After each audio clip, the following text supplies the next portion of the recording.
Hello everyone, welcome to Momma Jo's Kitchen. How's everybody doing today? Well, let me tell you, I'm going to start off by showing you my little doggy because he's always in the background. This is my little sidekick, Tuck. And if you're wondering what that is on his head, and he's staring at me, he knows I'm talking about him. He's got a cone on his head to help prevent him from licking and biting. He actually lost a claw on his front paw the other day. We thought he had broken his arm. He had jumped off of our bed and injured himself. So I just wanted to point that out because somebody might be like, what is on that dog's head? So he just needs to keep that on there for a few days. So what are we making today? Well, another quick and easy recipe. In this very small little saucepan, it's non-stick. It doesn't have to be non-stick, but it certainly helps. I've got it heated up, and we're going to put in a couple tablespoons of extra virgin olive oil. And what we're making today is a homemade, let me show you here, marinara sauce using tomato sauce.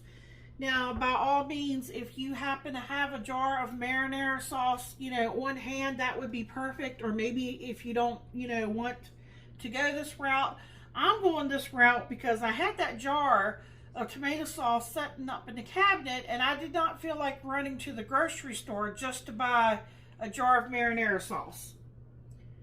So we're going to easily make our own. So I'm going to put about 2 tablespoons here. And I'm just going to use this pan instead of a skillet because I'm going to also cook the sauce in the same pan.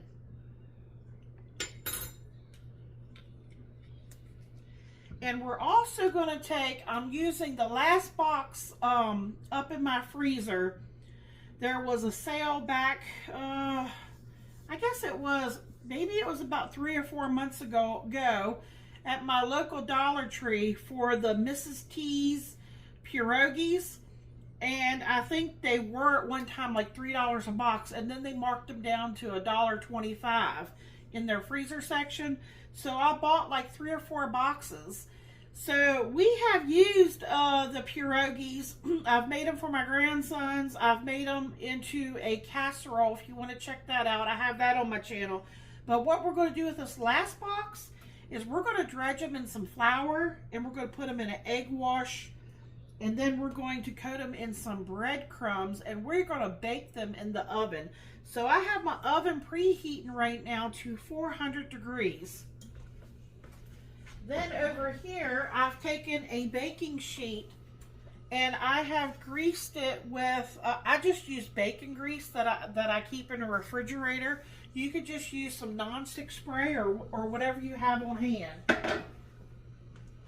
Okay, so let's go ahead and get, I have about 2 shallots chopped right here. We'll go ahead and get that sauteing until they're nice and soft.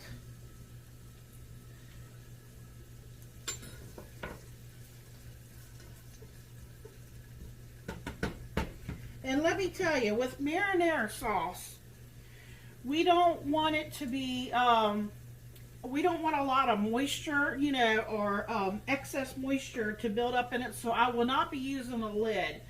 But to help prevent the marinara sauce from splattering all over the place, if you have a screen, that would be great. I'm just going to use my, I think I got this at the Dollar Tree. It's just a metal sieve or whatever you want to call it. And I'm just going to place it on top like that when I'm cooking my sauce. That way the steam can still, be released, because I don't want it to be too watery.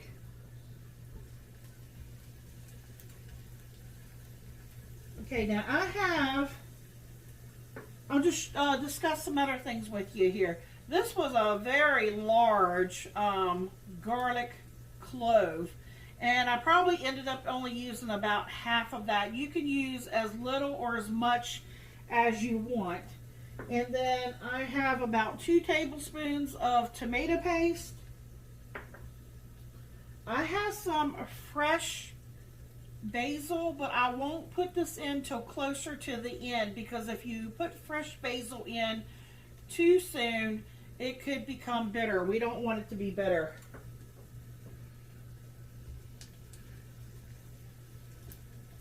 Okay, and then I have a couple bay leaves I thought I would put in there for flavor. And I had this up in my freezer, just a little leftover Parmesan cheese that I thought I would put in the sauce. And then I have 1.5 teaspoons. You can use white sugar, but I'm using brown sugar. And that is to help offset the acidity to the sauce. I'm going to use some dried oregano. Michael likes a little heat, so this is optional. I'm going to use some crushed red pepper flakes. And of course, I'm going to use some black pepper.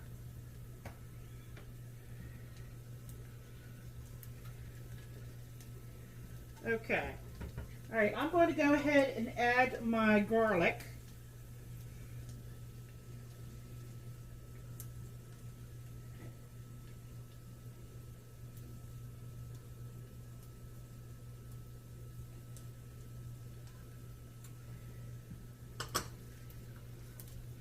That smells really good.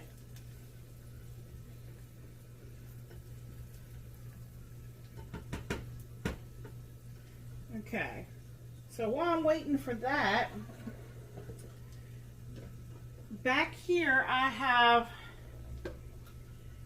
about 1/2 cup of all-purpose flour. We may need more, it just depends. I'm trying to think, there's going to be probably 10 to 12 pierogies.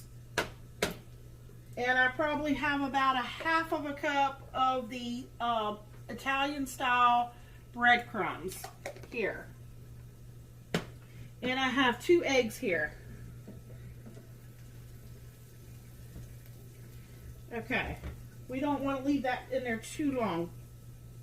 I'm going to add that tomato paste, and I will leave, at the end of this video, I will leave the recipe for this and the amounts that I used. And of course, this is adjustable. You can adjust it to your liking, your preference.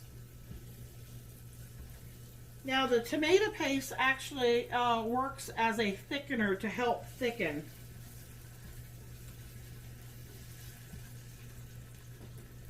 Okay, I'm going to add that brown sugar.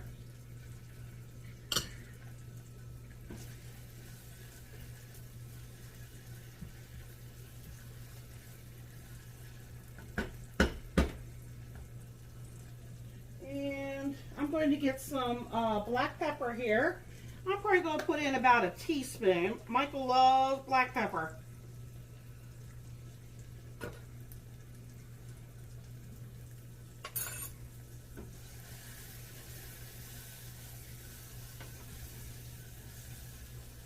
I'm going to go ahead and get that tomato sauce put in.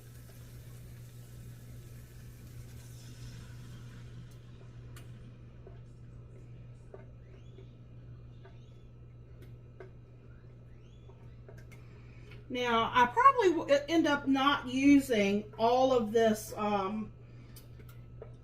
marinara sauce that we're making. So what I'll probably do is either use some, use it when I go to make some spaghetti sauce, or I can always take this and put it in smaller containers and freeze it.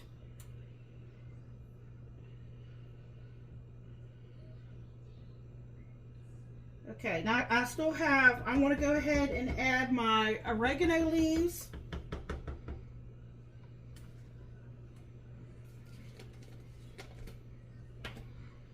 Now this is dried, so I'm probably going to go in with about 2 teaspoons.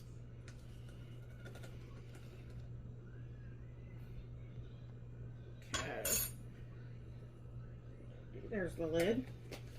And the crushed red pepper, we want to get that in there.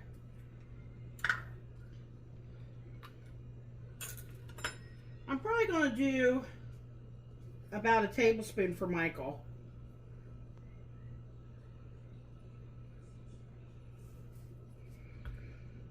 Now that might seem like a lot, not for Michael. It will not be too hot for him. Get my little spatula here. I love this little spatula. It really helps to get in those small areas. Okay. All right, we're going to give this a nice stir. Now I have the Parmesan cheese back there. Let me get the bay leaves in too. My bay leaves, I'm getting down in there so they can start cooking. What I think I'm going to do is turn this back burner on. I have one here in the back. And I'm going to move it back there so we can start working on the other stuff here. Okay, and I'm going to put my little sieve here on top here. There we go, just like that if it starts to splatter. All right. So now we can go ahead and start working on the other stuff. Again, I will add these closer towards the end of the cooking time. Okay, so now I'm going to take and crack both of my eggs in here. Get this out of the way here.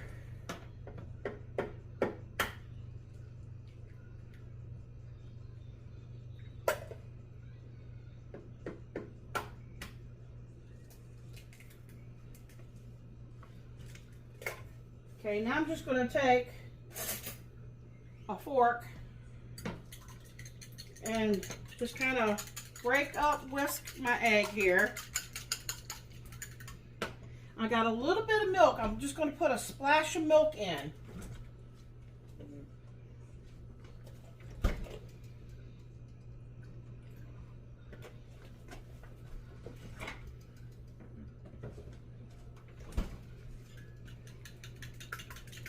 Okay, and just beat those together. I have to remember that burner there is hot, so I'm going to try to work right here. I've got my sauce back there probably on between low and medium. So I'm going to kind of keep an eye on that too. Let me get the pierogies out.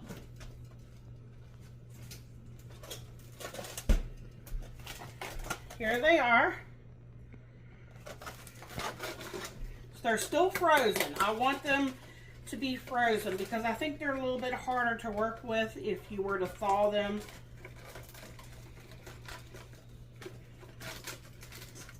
And this is what they look like. Okay, move this out of the way. All right, so you want to get your station set up here. Okay. With your all-purpose flour, your seasoned breadcrumbs, and your egg. You'll go into the flour first. Then you'll go into the egg, and then you'll coat it. You want to drip off the excess egg, and then you'll want to coat it really well with the breadcrumbs. I'm going to pull the breadcrumbs out. Here's what I'm using, just in case if I need some more. Okay. I'm just wondering if that's going to be too hot for me to set there. So what I might do here is set my pan back here. There we go. Try to work like this. Here we go. Then I think you all can probably still see here. All right, remember my sheet back there is already greased. So the first thing you want to do is put it into the flour. Get it a good coating of the flour.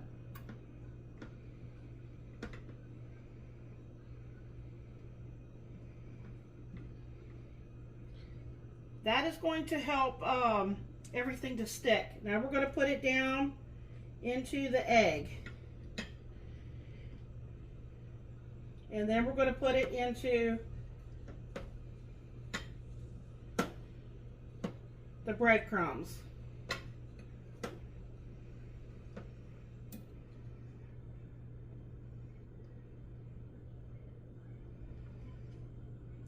Okay, just like that. Okay, I'm going to rinse my hand a little bit here with one hand here. Now, if you want to get a little bit more coating, you could dip your dip it back into the egg.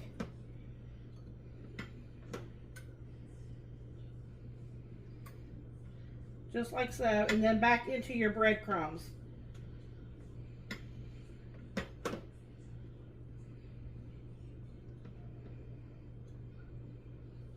Okay, and I'm just going to lay it on the baking sheet, just like that. Some of them are stuck together, so you have to kind of break them apart.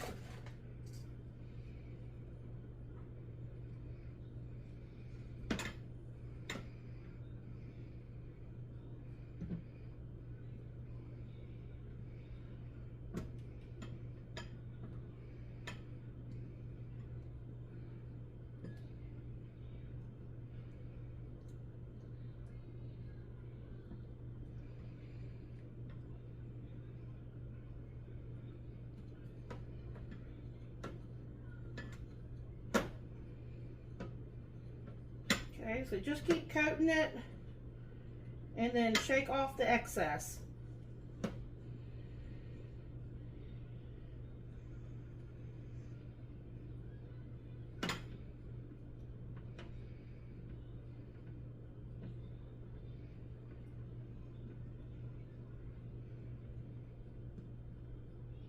It's a messy job, I'll tell you. Kind of feel like that way when we do fried squash too.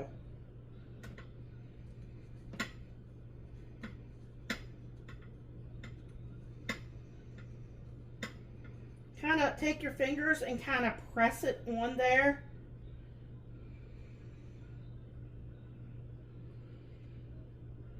And then every now and then you might have to rinse your hands off.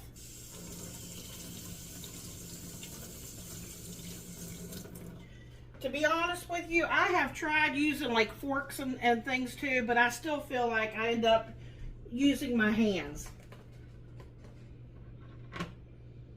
Okay. All right, I'm just going to keep doing this until I get them all coated, and then I'll show you what they look like. And I'm going to get them in the oven for probably... it could be 10-15 minutes, it just depends, and we'll keep an eye on them. I'm gonna get my sauce stirred, and matter of fact, I need to get the temperature turned up on it because it doesn't look like it's quite doing anything yet back there. And then I'm just going, all I have to do is I will tear or chop up my oregano, and I'll add that, and I'll add my Parmesan cheese to my sauce. I'll taste it too and see if it needs any salt or anything. And I'll get these in and I'll show you what they look like. We'll be right back. Alright folks, this is what they're looking like with the bread coating. Now, because I dipped them, they're frozen, and I dipped them in that flour, and then I dipped them in the egg, and then I dipped it into the breadcrumbs. Some of the flour did not want, was exposed, like the egg wouldn't adhere to. So all you have to do is just roll it a couple more times, or, you know, into the breadcrumb, and then back into the egg, and then back into the breadcrumbs, and then you'll get a good coverage. So this is going in. All right, let me set my timer at least 10 minutes. It might take a little bit longer than 10 minutes. And then I'm going to finish working on the sauce here. I'm going to stir it, I'm going to taste it, and then I'm going to grate this little bit of Parmesan and get my basil in there. And yeah, if you want to check the taste test out, I'll have a short video uploaded on my channel in the short section where my husband does the taste test. So it's that quick and easy. Just hang on here for just a second. I'll take a picture of what they look like when they come out, and I'll taste the sauce. I will make any notations if I think there needs to be any changes or anything. I'll let you know what we think of the sauce and stuff. And like I said, if you want to see Michael's taste test, go over to the short section. Okay, I hope everybody has a wonderful and a blessed day, and please come back.